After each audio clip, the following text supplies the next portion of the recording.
government is having to become much more flexible in how it uses IT to solve problems. And you can solve them much more rapidly leveraging the cloud. So Jonathan Zittrain, Berkman Center, likes to use this term generativity. And it's sort of a shorthand for how approachable is a technology. And there's little doubt in my mind that something that's provisioned as a runtime is much more approachable than something that's provisioned as a license. Take the example of Google Maps versus an Esri product. Esri is very capable, but from the point of view of a developer who wants to solve a small problem, I have to build a business case, I got to buy $1 million license or whatever, I've got to go through processes I don't understand.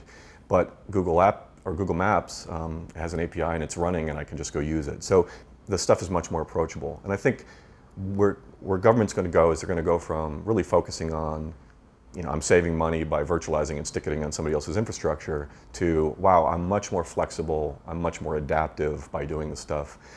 And I'll take it one step further. I think government is big enough that it doesn't operate like a typical commercial enterprise.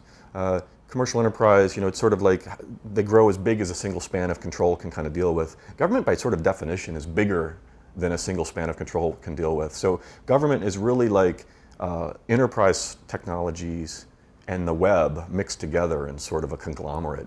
And what cloud computing will ultimately mean to the federal space is enabling the web inside of this 10 million person enterprise that really can't possibly be an enterprise. I think it's going to change the fabric of how large enterprises and government work, sort of what I was talking about a moment ago, but I really think what we're going to see is this idea of intentional emergence. The governments are going to say to themselves, historically we've planned these big acquisitions and we built things, and then all kinds of innovation came out of everywhere else. And we pretended that stuff didn't happen, or we ignored it, or we tried to kill it, we went white blood cell on it.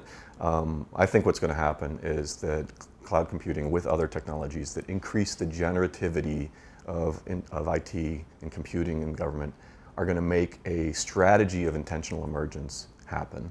Government has a lot of tremendous challenges that are different than the challenges we've faced historically. So globalization, a much more interconnected system that we're part of now, reactions to things like climate change that could stress a hierarchical planned system in ways that it's not used to being stressed.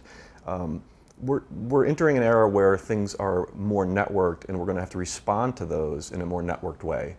And so IT, being sort of the synapses of this this thing called government, is going to have to change as well to allow a network to face those network problems.